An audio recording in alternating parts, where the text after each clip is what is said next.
ദൈവനാമം മഹത്വപ്പെടുമാറാകട്ടെ. കുഞ്ഞുങ്ങൾക്ക് കഥ ഇഷ്ടമാണെന്നറിയാം. ഇന്ന് നമുക്കുള്ളൊരു ദൈവത്തിൻ്റെ വചനത്തിലുള്ള ഒരു സംഭവ കഥ നമുക്കിന്ന് പഠിക്കാം. നമ്മുടെ കർത്താവ് രൂപാന്തരപ്പെട്ട ഈ ലോകത്തിൽ തന്നെ ആയിരുന്നപ്പോൾ കർത്താവ് രൂപാന്തരപ്പെട്ടു എന്ന് ദൈവത്തിൻ്റെ വചനത്തിലുണ്ട്. കർത്താവ് പൂർണ്ണ ദൈവവും പൂർണ്ണ മനുഷ്യനുമായിരുന്നു. അതുകൊണ്ട് പൂർണ്ണ ദൈവമായ ദൈവത്തിന് രൂപാന്തരപ്പെടുവാനായിട്ട് സാധിക്കും. എന്നാൽ അതേസമയം കർത്താവ് പൂർണ്ണ മനുഷ്യനുമായിരുന്നു, അല്ലേ കുഞ്ഞുങ്ങളെ?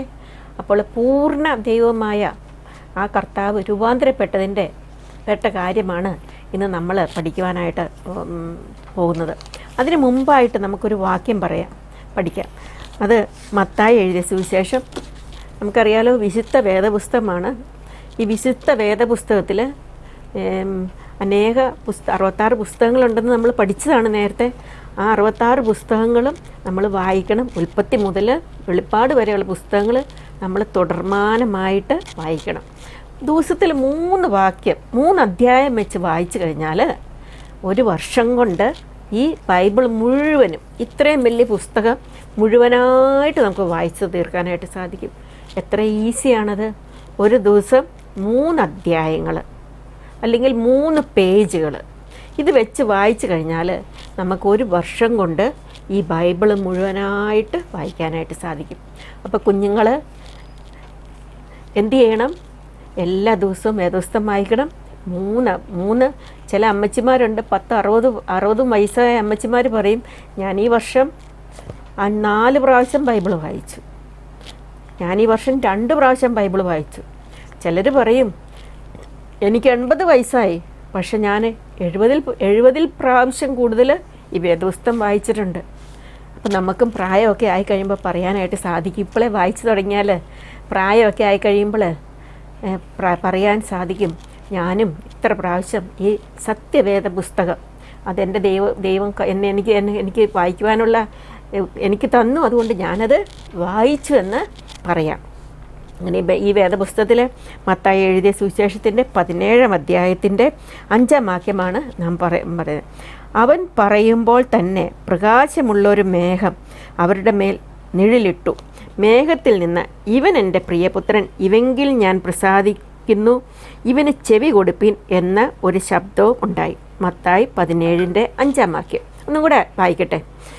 അത് പറയുന്നത്, അവൻ പറയുമ്പോൾ തന്നെ പ്രകാശമുള്ളൊരു മേഘം അവരുടെ മേൽ നിഴലിട്ടു. മേഘത്തിൽ നിന്ന്, ഇവൻ എൻ്റെ പ്രിയപുത്രൻ, ഇവങ്കിൽ ഞാൻ പ്രസാദിക്കുന്നു, ഇവന് ചെവി കൊടുപ്പിൻ എന്നൊരു ശബ്ദവും ഉണ്ടായി. വളരെ ഈസി ആയിട്ടുള്ള ഒരു വാക്യമാണിത്, അല്ലേ?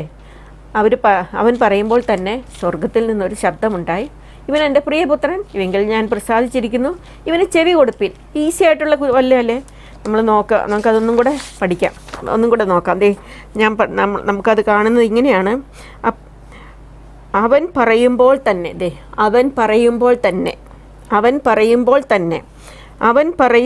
തന്നെ എന്തുണ്ടായി? പ്രകാശമുള്ളൊരു മേഘം അവരുടെ മേൽ നിഴലിട്ടു. പ്രകാശമുള്ളൊരു മേഘം അവരുടെ മേൽ നിഴലിട്ടിട്ട് എന്ത് പറഞ്ഞു? ആ മേഘം അവിടെ നിന്ന് എന്ത് ശബ്ദമുണ്ടായി? ഇവൻ എൻ്റെ പ്രിയപുത്രൻ, ഇവന് ചെവി കൊടുപ്പീൻ എന്ന് ഒരു ശബ്ദവും ഉണ്ടായി. ഇവൻ എൻ്റെ പ്രിയപുത്രൻ, ഇവങ്കിൽ ഞാൻ പ്രസാദിച്ചിരിക്കുന്നു, ഇവന് ചെവി കൊടുപ്പീൻ എന്തുണ്ടായി? എന്നൊരു ശബ്ദം ഉണ്ടായി. കുഞ്ഞുങ്ങളെല്ലാം പഠിച്ചെന്ന് ഞാൻ വിചാരിക്കുന്നു, ഇല്ലേ? ഈസി ആയിട്ടുള്ളൊരു വാക്യമല്ലേ? ഒന്നുകൂടെ നോക്കിക്കേ. അവൻ പറയുമ്പോൾ തന്നെ പ്രകാശമുള്ളൊരു മേഘം അവരുടെ മേൽ നിഴലിട്ടു. മേഘത്തിൽ നിന്ന്, ഇവൻ എൻ്റെ പ്രിയപുത്രൻ, ഇവങ്കിൽ ഞാൻ പ്രസാദിക്കുന്നു, ഇവന് ചെവി കൊടുപ്പീൻ എന്ന ഒരു ശബ്ദവും ഉണ്ടായി. ആൻറ്റി പറയുന്ന വാക്യങ്ങളെല്ലാം കുഞ്ഞുങ്ങൾ പഠിക്കണം. കാരണം എന്താണ്? ഇത് ദൈവത്തിൻ്റെ വചനമാണ്. ഇതിൽ ദൈവത്തിൻ്റെ വചനം നമ്മൾ പഠിക്കുമ്പോൾ അനേക വാഗ്ദത്തങ്ങളുണ്ട്, നമുക്ക് അനേക പ്രോമിസസുകൾ തന്നിട്ടുണ്ട്. മാത്രമല്ല, നമ്മുടെ ദുഃഖത്തിലെ, പ്രയാസത്തിലെ, കഷ്ടതകളിലൊക്കെ നമ്മളെ ആശ്വസിപ്പിക്കുന്ന വചനമാണ്. ഭയപ്പെടേണ്ട, കൂടിയുണ്ട് എന്നൊക്കെ പറയുന്ന വചനം നമ്മൾ കാണാതെ പഠിക്കുവാണെങ്കിൽ അതുപോലെ ഭയപ്പെടുന്ന സന്ദർഭങ്ങളുണ്ടാകുമ്പോൾ ഭയപ്പെടേണ്ട എന്നൊരു വാക്ക് ദൈവത്തിൻ്റെ ശബ്ദം കേട്ട് കഴിഞ്ഞാൽ നമുക്ക് എന്തോരം ആശ്വാസം ഉണ്ടാകും. അതെല്ലാം എങ്ങനെ ഒക്കും? ഈ വചനം ബൈഹാർട്ട് പഠിക്കുമ്പോൾ മാത്രമേ നമുക്കത് സാധിക്കത്തുള്ളൂ. അതുകൊണ്ട് കുഞ്ഞുങ്ങൾ എന്ത് ചെയ്യണം? ഈ വചനങ്ങൾ ബൈഹാർട്ടായിട്ട് പഠിക്കണം. കഴിഞ്ഞ കാലങ്ങളിൽ ആൻറ്റി പറഞ്ഞതായിട്ടുള്ള വാക്യങ്ങളെല്ലാം ഈസി ആയിട്ടുള്ള വാക്യങ്ങളാണ്. അത് നിങ്ങൾ പഠിച്ചു എന്ന് ആൻറ്റി വിശ്വസിക്കുന്നു. അങ്ങനെ ഇന്ന് നമുക്ക് നമ്മുടെ കർത്താവ് എങ്ങനെ രൂപാന്തരപ്പെട്ടത് എന്ന് ഒന്ന് നമുക്ക് നോക്കാം. കർത്താവ് രൂപാന്തരപ്പെടുന്നതിന് മുമ്പ് 6 ദിവസം മുമ്പ് കർത്താവ് എല്ലാ ശിഷ്യന്മാരും ബാക്കിയുള്ളവരെല്ലാവരും കൂടി ഇരുന്നപ്പോൾ കർത്താവ് അവരോട് പറഞ്ഞു, നമുക്ക് ആ വാക്യം ഒന്ന് വായിക്കാം. എന്ത് പറഞ്ഞു? കർത്താവ് പറഞ്ഞു, മനുഷ്യപുത്രൻ തൻ്റെ രാജ്യത്തിൽ വരുന്നത് കാണുവോളം മരണം ആസ്വദിക്കാത്തവർ ചിലർ ഈ നിൽക്കുന്നവരിലുണ്ട് എന്ന് ഞാൻ സത്യമായിട്ട് നിങ്ങളോട് പറയുന്നു. കർത്താവ് അവരോട് പറഞ്ഞു, നിങ്ങളുടെ ഈ കൊച്ചു കൂട്ടയില്ലേ, ശിഷ്യന്മാരുണ്ട്, അല്ലാതെ കുറച്ച് ജനങ്ങളുണ്ട്, 12 ശിഷ്യന്മാരും ഉണ്ട്. എന്നാൽ 12 ശിഷ്യന്മാർക്കും കാണിച്ചു കൊടുക്കാമെന്ന് ദൈവം പറഞ്ഞില്ല. ഈ നിൽക്കുന്നവരിൽ ചിലർ എന്ത് കാണും? ദൈവത്തിൻ്റെ മഹത്വം കാണും, അല്ലെങ്കിൽ ദൈവത്തിൻ്റെ രാജ്യം. ഇവിടെ പറഞ്ഞേക്കുന്നത് എന്താണ്? മനുഷ്യപുത്രൻ തൻ്റെ രാജ്യത്തിൽ വരുന്നത് കാണും. ആ രാജ്യത്തിൽ വരുന്ന ആ ഒരു കാഴ്ച കാണുന്ന, കർത്താവിൻ്റെ മഹത്വം കാണുന്ന ഒരു കാഴ്ച ഇതിൽ ചിലർ കാണും എന്ന് ആര് പറഞ്ഞു? കർത്താവ് പറഞ്ഞു. അതിനുശേഷം 6 ദിവസം കഴിഞ്ഞപ്പോൾ എന്ത് സംഭവിച്ചു? കഴിഞ്ഞ ശേഷം യേശു പത്രോസിനെയും യാക്കോബിനെയും യോഹന്നാനെയും, ത്രിമൂർത്തികൾ എന്ന് വേണമെങ്കിൽ പറയാമല്ലേ, അത്രയും അവർ ഒന്നിച്ച എല്ലാ കാര്യങ്ങളിലും പത്രോസ്, യോഹന്നാൻ, യാക്കോബ് ഇവർ ഒന്നിച്ച ഇവരുടെ ജീവിതവും അത് കഴിഞ്ഞിട്ടുള്ള ജീവിതവും ഒന്ന് നോക്കിക്കഴിഞ്ഞാൽ വളരെ കണ്ണുനീര് മാത്രം കുടിച്ച, അല്ലെങ്കിൽ കർത്താവിന് വേണ്ടി എരിഞ്ഞ് പ്രകാശിച്ച, അവരുടെ ജീവിതം കർത്താവിന് വേണ്ടി സമർപ്പിക്കപ്പെട്ട 3 വ്യക്തികളുമായിരുന്നു. അപ്പോൾ ഇത് കാണേണ്ടത് ഒരാവശ്യമായിരുന്നു. അതുകൊണ്ട് കർത്താവ് ബാക്കിയുള്ളവരും ശിഷ്യന്മാരും ഒരുപോലെ ഇതാണ്. എന്നാലും ഇവർ 3 പേരെയും സ്പെഷ്യലായിട്ട് ആദ്യമായിട്ട് നമുക്കറിയാം, യാക്കോബിനെയാണ് ആദ്യമായിട്ട് കൊല്ലുവാനായിട്ട് ഇടയായിട്ട് തീർന്ന ഫസ്റ്റ് മാർട്ടിയറാണ് ഇതിലെ യാക്കോബ് എന്ന് നമുക്ക് മനസ്സിലാക്കാനായിട്ട് സാധിക്കും. യോഹന്നാനെക്കുറിച്ച് ഓർക്കുമ്പോൾ നമുക്കറിയാം, പത്മോസ് ദ്വീപിൽ തനിച്ചായിരിക്കുന്നത്. പത്രോസിനെ കുറിച്ച് നമുക്കറിയാം, പത്രോസ് ഒറ്റ പ്രസംഗത്തിൽ 3000 പേരാണ് രക്ഷിക്കപ്പെടുവാനിടയായിട്ടാണ്. അത്ര 3 പ്രധാനപ്പെട്ട 3 പേരാണ്. എല്ലാവരും പ്രധാനപ്പെട്ടതാണ് കർത്താവിന്. എന്നാൽ കർത്താവ് ചിലരെയൊക്കെ എടുത്ത് ചിലതിനു വേണ്ടിയൊക്കെ ഉപയോഗിക്കും. എന്തിനു വേണ്ടിയാണെന്നറിയാമോ? അവർക്ക് വേണ്ടി സ്പെഷ്യൽ ട്രെയിനിങ് കൊടുക്കുവാണ്. സ്പെഷ്യൽ പർപ്പസിന് വേണ്ടി അവർ ഉപയോഗിക്കുവാനാണ്.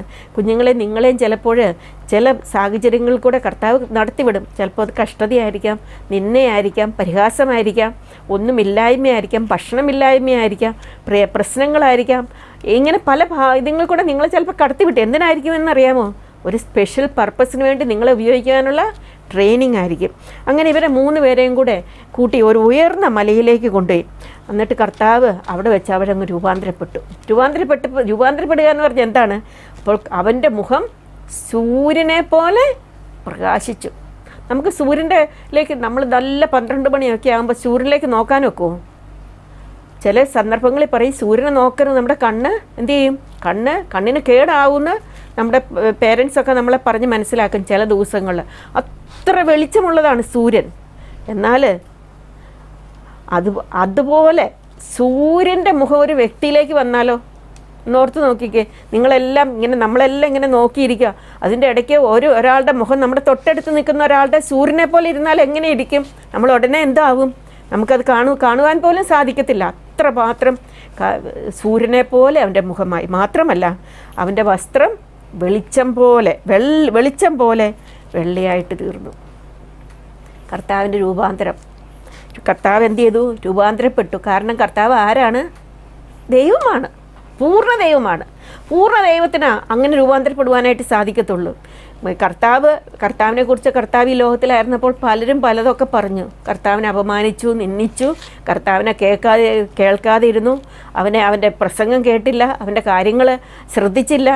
ഇതൊക്കെ ഉണ്ടായെങ്കിലും കർത്താവ് ആരായിരുന്നു? ദൈവമായിരുന്നു. ഇന്ന് ചിലരൊക്കെ പറയും, ഓ കർത്താവോ മൺമറിഞ്ഞ പോലെ ഒരു വ്യക്തിയാണ്. അല്ല കുഞ്ഞുങ്ങളെ, നമ്മുടെ കർത്താവ് അന്നും ജീവിക്കുന്നവനാണ്, ഇന്നും ജീവിക്കുന്നവനാണ്. അവൻ ഈ ലോകത്തിലായിരുന്നപ്പോൾ രൂപാന്തരപ്പെട്ടു. ആര് കണ്ടു? പത്രോസും യോഹന്നാനും യാക്കോബും അവനെ കണ്ടു. അതുമാത്രമല്ല, മോശയും ഏലിയാവും അവനോട് വന്ന് സംഭാഷിച്ചു കൊണ്ടിരുന്നു. മോശ ഏലിയാവും 2 പ്രവാചകന്മാരാണ്. അവർ മരിച്ച് മൺമറിഞ്ഞവരാണ്. അവർ സ്വർഗത്തിൽ ജീവിക്കുന്നവരാണ്. അവർ വന്ന് കർത്താവിൻ്റെ ആ മഹത്വം കർത്താവിൻ്റെ ആ മഹത്വം ഉണ്ടായ അവർ കർത്താവിനോട് അവർ സംഭാഷിച്ചുകൊണ്ടിരുന്നു. അപ്പോൾ പത്രോസ് യേശുവിനോട് പറഞ്ഞു, നമുക്കറിയാം പത്രോസ് അങ്ങനെയാണ്. പത്രോസ് യേശുവിനോട് പറഞ്ഞു, കർത്താവേ, നമുക്കിവിടെ ഇരിക്കുന്നത് നല്ലതാണ്, ഞാൻ 3 കുടിലുണ്ടാക്കാം. പത്രോസിനെ കുറിച്ച് പത്രോസ് ഓർത്തില്ല കേട്ടോ. ഒന്ന് നിനക്കും, ഒന്ന് ഏലിയാവിനും, ഒന്ന് മോശയ്ക്കും, അങ്ങനെ 3 കുടിൽ ഉണ്ടാക്കാം. 4മതൊരു കുടിൽ ഇവർക്ക് വേണ്ടി ഉണ്ടാക്കാമെന്ന് പത്രോസ് പറഞ്ഞില്ല. അതാണ് പത്രോസിൻ്റെ സ്വഭാവം. ചില എടുത്തുചാട്ടങ്ങളൊക്കെ ഉണ്ടെങ്കിലും അതാണ് പത്രോസിൻ്റെ സ്വഭാവം. അപ്പോൾ അങ്ങനെ പറഞ്ഞ സമയത്താണ് എന്ത് പറ്റി? നാം ഇടിക്കുന്ന ഞങ്ങൾ 3 കുടിലുണ്ടാക്കാം എന്ന് പറഞ്ഞ സമയത്താണ് എന്ത് പറഞ്ഞു? നമ്മളിന്ന് പഠിച്ച വാക്യം നമുക്ക് ഒന്നും കൂടെ പറയാം. അവൻ പറയുമ്പോൾ, ഈ പത്രോസ് പറയുമ്പോൾ തന്നെ പ്രകാശമുള്ളൊരു മേഘം അവരുടെ മേൽ നിഴലിട്ടു.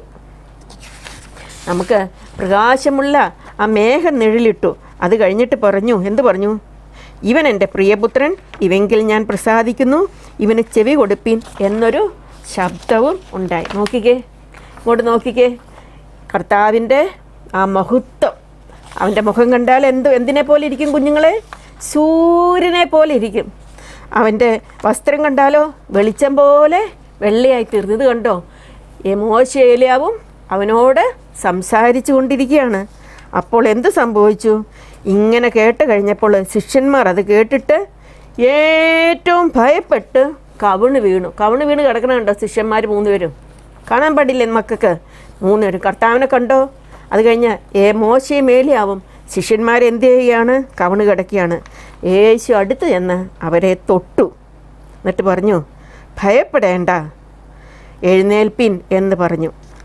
അവർ തല പൊക്കി നോക്കിയപ്പോൾ പിന്നെ ആര് മാത്രമേ ഉള്ളൂ? യേശു മാത്രമേ ഉള്ളൂ. പിന്നെ ആരാ? ഈ രൂപാന്തരപ്പെട്ട കർത്താവില്ല, മാത്രമല്ല ശിഷ്യന്മാരല്ല, മോശയില്ല, ഏലിയാവും ഇല്ല. അവർ മാത്രമായിട്ട് കണ്ടു. നമുക്കപ്പോൾ ബാക്കി ഒന്നും കൂടെ പഠിക്കാം. അവൻ പറയുമ്പോൾ തന്നെ പ്രകാശമുള്ളൊരു മേഘം അവരുടെ മേൽ നിഴലിട്ടു. മേഘത്തിൽ നിന്ന്, ഇവൻ എൻ്റെ പ്രിയപുത്രൻ, ഇവെങ്കിൽ ഞാൻ പ്രസാദിക്കുന്നു, ഇവന് ചെവി കൊടുപ്പീൻ എന്നൊരു ശബ്ദവും ഉണ്ടായി. അപ്പോൾ കുഞ്ഞുങ്ങൾ വാക്യം പഠിച്ചു എന്ന് ആൻറ്റി വിചാരിക്കുന്നു. അങ്ങനെ കർത്താവ് അവരെ തൊട്ട് കഴിഞ്ഞപ്പോൾ അവർ തലപൊക്കി നോക്കിയപ്പോൾ യേശുവിനെ മാത്രമല്ലാതെ വേറെ ആരെയും കണ്ടില്ല. ഇവിടെ നമുക്ക് മനപ്പാഠം വാക്യം നമ്മൾ പഠിച്ചു. ഇവിടെ അനേക പാഠങ്ങൾ നമുക്ക് പഠിക്കുവാനായിട്ട് സാധിക്കും. യേശു ദൈവമാണ്. നമ്മുടെ ദൈവം ആരാണ്? ജീവനുള്ള ദൈവമാണ്. അതുകൊണ്ടാണ് അവൻ്റെ മുഖം സൂര്യനെ പോലെയും അവൻ്റെ വസ്ത്രം വെള്ളയായിട്ട് തീരുവാനായിട്ട് തീർന്ന്. നമ്മുടെ കർത്താവ് ആരാണ്? നമുക്ക് ധൈര്യത്തോട് പറയാം, യേശു കർത്താവ് ജീവിക്കുന്നു, അവൻ ദൈവമാണ് എന്ന് നമുക്ക് ധൈര്യത്തോടുകൂടി പറയുവാനായിട്ട് ഒന്നാമത്തെ കാര്യം. രണ്ടാമത്തെ കാര്യം നമുക്ക് പറയുവാനായിട്ട് സാധിക്കും, പത്രോസിനും യാക്കോബിനും യോഹന്നാനും ദൈവത്തിൻ്റെ മഹത്വം കാണുവാൻ ഇടയായിട്ട് തീർന്നു. നമ്മളും കർത്താവിനോട് അടുത്ത് ജീവിച്ചാൽ, കർത്താവിൻ്റെ ഹിതപ്രകാരം ജീവിച്ചാൽ ദൈവത്തിൻ്റെ മഹത്വം കാണുവാനായിട്ട് നമ്മൾക്കും സാധിക്കും. അപ്പോൾ ആ കർത്താവിൻ്റെ മഹത്വം കണ്ട് മൂന്നാമതായിട്ട് കർത്താവിൻ്റെ മഹത്വം കാണിച്ചു കൊടുക്കുന്നവർക്ക് ചിലപ്പോൾ കഷ്ടതയും പ്രയാസമൊക്കെ ഉണ്ടായിന്ന് വന്നേക്കാം. എന്നാൽ കർത്താവിൻ്റെ മഹത്വം കണ്ടുകൊണ്ട് കർത്താവിനായിട്ട് ജീവിക്കാനായിട്ട് സാധിക്കും. മൂന്നാമതായിട്ട് കർത്താവിൻ്റെ മഹത്വം കണ്ടപ്പോൾ അവർ കവിണ് വീണു. പ്രിയ കുഞ്ഞുങ്ങളെ, നമ്മൾ ബൈബിൾ വായിച്ചിട്ട് നമ്മുടെ കർത്താവിൻ്റെ മഹത്വം നമ്മൾ ഇപ്പോഴും ആ ദൈവത്തിൻ്റെ വചനത്തിൽ കൂടെ കർത്താവിൻ്റെ മഹത്വം യഥാർത്ഥമായിട്ട് കണ്ടാൽ നമ്മളവിടെ കവിണ് വീഴും. നമ്മുടെ ഒന്നുമില്ലായ്മ മനസ്സിലാക്കി നമ്മളെ തന്നെ ദൈവത്തിനായിട്ട് സമർപ്പിക്കുവാനായിട്ട് ഇടയായിട്ട് തീരും. നാലാമതായിട്ട് കർത്താവ് പറഞ്ഞു, ഭയപ്പെടേണ്ട. എന്ത് സ്നേഹമുള്ള കർത്താവാണ് നമ്മുടെ കർത്താവ്. കുഞ്ഞുങ്ങളെ, നിങ്ങളോടും കർത്താവ് ഇത് തന്നെ പറയും, നിങ്ങൾ ഭയപ്പെടേണ്ട. പരീക്ഷ എഴുതേണ്ട, പരീക്ഷയ്ക്ക് പോകുന്ന സന്ദർഭങ്ങളിൽ മോളെ ഭയപ്പെടേണ്ട, ഞാൻ കൂടെയുണ്ട്. അങ്ങനെ വീട്ടിൽ പ്രയാസങ്ങളുണ്ടാകുന്ന സമയത്ത് അപ്പോഴും കർത്താവ് പറയും, നീ ഭയപ്പെടേണ്ട, ഞാൻ നിന്നോട് കൂടെയുണ്ട്. നമ്മുടെ കഷ്ടതകളിൽ, നമ്മുടെ പ്രയാസങ്ങളിൽ കുഞ്ഞുങ്ങളെ നമ്മൾ നിന്ദിക്കപ്പെടുമ്പോൾ, നമ്മളെ മറ്റു കൂട്ടുകാർ കളിയാക്കുമ്പോഴെല്ലാം കർത്താവ് നമ്മളോട് പറയും ഭയപ്പെടേണ്ട എന്ന്. നാലാമതായിട്ട് ഇവിടെ പത്രോസ് പറഞ്ഞു, എന്ത് പറഞ്ഞു? 3 കുടിലുണ്ടാക്കാം. നമുക്ക് വേണ്ടിയല്ല ചിന്തിക്കുന്നത്, മറ്റുള്ളവർക്ക് വേണ്ടി ചിന്തിച്ചാൽ എന്തുണ്ടാകും? നാം അനുഗ്രഹിക്കപ്പെടുവാനിടയായിട്ട് തീരും. അഞ്ചാമതായിട്ട് കർത്താവ് പറഞ്ഞു, ഇതാരോടും പറയേണ്ട. കർത്താവ് അത് ആൻറ്റി ഒന്നും കൂടെ പറയാതെ കർത്താവ് മലയിൽ നിന്ന് ഇറങ്ങി വന്ന ശേഷം പറഞ്ഞപ്പോൾ ഇറങ്ങുമ്പോൾ യേശു അവരോട് പറഞ്ഞു, നിങ്ങൾ ഈ കണ്ട കാര്യമൊന്നും ഞാൻ മരിച്ച് ഉയർത്തെഴുന്നേറ്റ് പോകുന്നത് വരെ ആരോടും പറയണ്ട. എപ്പോൾ വരെ പറയണ്ടെന്നാണ് പറഞ്ഞേ? ഞാൻ മരിച്ച് ഉയർത്തെഴുന്നേറ്റ് പോകുന്നത്, അത് കഴിയുമ്പോൾ നിങ്ങൾ പറയണം, എന്നാൽ അതുവരെ ആരോടും പറയണ്ട. നമ്മളോടും ചില കാര്യങ്ങൾ ആരോടും പറയണ്ട എന്ന് പറയും. നമ്മളെന്താ ചെയ്യണേ? ഓടി നടന്ന് മറ്റുള്ളവരോട് പറയും. അല്ല, അങ്ങനെ പാടില്ല. ഇവിടെ യേശു അങ്ങനെ ഒരു കാര്യം പറയാണ്, ശിഷ്യന്മാരോട് പറയാണ്, നിങ്ങൾ ആരോടും പറയണ്ട. അവർ പറഞ്ഞതായിട്ട് കാണുന്നില്ല. മരിച്ചു കഴിഞ്ഞ് കർത്താവ് ഉയർത്തെഴുന്നേറ്റ് പോയി കഴിഞ്ഞപ്പോഴാണ് അവർ പറയുന്നത്, നാമും നമ്മുടെ വാക്ക് പാലിക്കേണ്ടത് ആവശ്യമാണ്. ഇങ്ങനെ നമുക്ക് പ്രാർത്ഥിക്കാം. സ്നേഹവാനായ ദൈവമേ, ഈ നല്ല സമയത്തിനായിട്ട് സ്തോത്രം. ഞങ്ങളുടെ കർത്താവിൻ്റെ മഹത്വം ഈ ലോകത്തിലായിരുന്നപ്പോൾ വെളിപ്പെട്ടത് പഠിക്കുവാനായിട്ട് ഞങ്ങളെ നീ സഹായിച്ചു. അതോർത്ത് ഞങ്ങൾ നിന്നെ സ്തുതിക്കുന്നു. അതെ, ഞങ്ങളുടെ കർത്താവ് എത്ര മഹത്വവാനാണ്, ഞങ്ങൾക്ക് വേണ്ടി ജീവിക്കുന്നവനാണ്, സ്നേഹവാനാണ്. അതുകൊണ്ട് ഞങ്ങളുടെ ആവശ്യ സമയത്ത്, ഞങ്ങൾ ഭയപ്പെടുന്ന സമയത്ത്, ഞങ്ങൾ കരയുന്ന സമയത്ത് ഞങ്ങളോട് ഭയപ്പെടേണ്ടെന്ന് പറയുന്ന കർത്താവാണ്. ആ കർത്താവിൽ ആശ്രയിച്ച് ആ കർത്താവിനെ പറ്റിക്കൊണ്ട് ജീവിപ്പാൻ ഞങ്ങളെ സഹായിക്കണമേ. ഞങ്ങളുടെ മാതാപിതാക്കന്മാരെ സഹായിക്കണമേ. നല്ല കുട്ടികളായിട്ട് കർത്താവിൻ്റെ മക്കളായിട്ട് ഈ ലോകത്തിൽ ജീവിപ്പാൻ ഞങ്ങളെ സഹായിക്കണമേ. ദുഷ്ടനിൽ നിന്നും സാത്താൻ്റെ തന്ത്രങ്ങളിൽ നിന്നും ഞങ്ങളെ വിടുവിക്കണമേ. കർത്താവിനുള്ള മഹത്വമുള്ളവരായിട്ട് ജീവിപ്പാൻ സഹായിക്കണമേ. ഞങ്ങളുടെ പ്രാർത്ഥന കേട്ടതുകൊണ്ട് സ്തോത്രം. എല്ലാം യേശു കർത്താവിൻ്റെ നാമത്തിൽ താഴ്മയും വിനയമായിട്ട് അപേക്ഷിക്കുന്നു. ആമേൻ. Bye bye. നിങ്ങൾക്ക് ഈ കഥ ഇഷ്ടപ്പെട്ടെങ്കിൽ എന്ത് ചെയ്യണം? ഷെയർ ചെയ്യണം. മാത്രമല്ല സബ്സ്ക്രൈബ് ചെയ്യണം. അവിടെയുള്ള ആ ബെൽ ഐക്കണിൽ നിങ്ങളുടെ കൈ അമർത്തുമ്പോൾ ആൻറ്റി എപ്പോൾ ഇടുന്നോ അപ്പം നിങ്ങൾക്ക് കിട്ടുവാനായിട്ട് ഇടയായിത്തീരും. Okay, bye-bye. May God bless you all.